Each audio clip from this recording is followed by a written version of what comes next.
Atau misalnya kalau kita merujuk ke imam mazhab, Masya Allah, ada Imam Syafi'i, Imam Ahmad, itu maksudnya apa? Ternyata mereka itu adalah guru dan murid.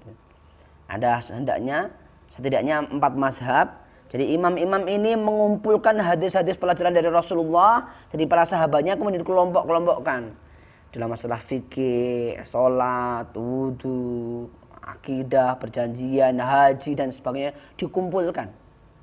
Kalau tidak ada beliau ini kita akan kesulitan mempelajari agama ini, teman-teman.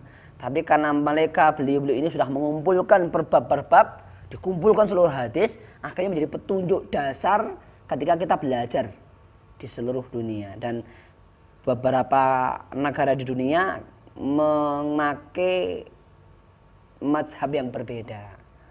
Misalnya Indonesia mayoritas sebagai Imam Syafi'i. Di negara lain memakai mazhab yang lain. Yang pertama ada Imam Abu Hanifah. Beliau lahir 80 Hijriah di Kufah di Irak, wafatnya 150 Hijriah. Artinya benar-benar masih generasi yang sangat dekat dengan para sahabat dan tabi'in.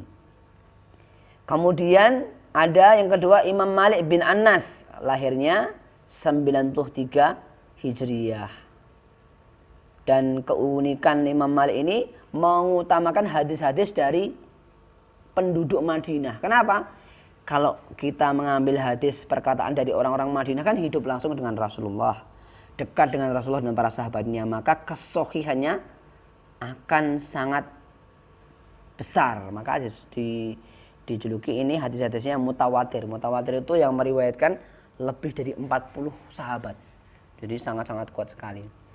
Kemudian Imam Malik ini punya murid Imam Muhammad bin Idris Asy-Syafi'i Al-Quraisy.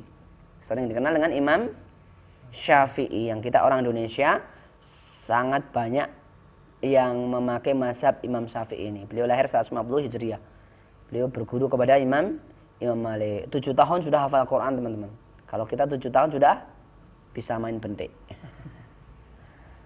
7 tahun sudah hafal Quran dan menguasai banyak sekali ilmu hadis. Dan ini sangat luar biasa pengikutnya di seluruh dunia. Kemudian yang keempat Imam Ahmad bin Hanbal As-Syaibani, yang sering disebut mazhab Hambali, lahir di Baghdad, Irak, dan kemudian berguru dengan Imam Syafi'i. Dan beliau mengatakan hadis dhaif itu boleh dipakai untuk fadilah amal. Hadisnya lemah, tapi untuk supaya bersemangat sholat, untuk bersemangat sedekah, untuk bersemangat memperbarui wudhu, itu tidak mengapa.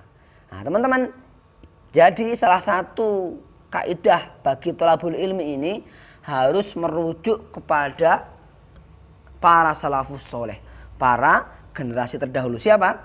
Sahabat, tabi'in, dan tabi'ut tabi'in. Dan ini adalah bermacam-macam ulamanya.